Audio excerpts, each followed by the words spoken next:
Welcome to another edition of me distilling 15 years of cooking knowledge into about 30 seconds in my unfinished test kitchen basement under terrible lighting. Here's the reason cooking usually sucks. This right here is shopping.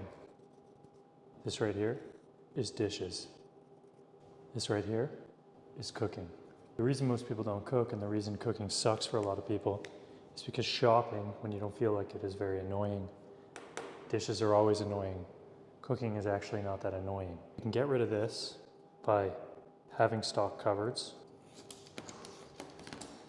There's no real way to get around the dishes, but that's where things like one pot cooking comes in, a fucking air fryer if you want, or making a deal with your girlfriend, boyfriend, or spouse that if you make dinner, they're gonna do the dishes. What that leaves is a very small sliver here, which is called cooking, and that's actually not that painful.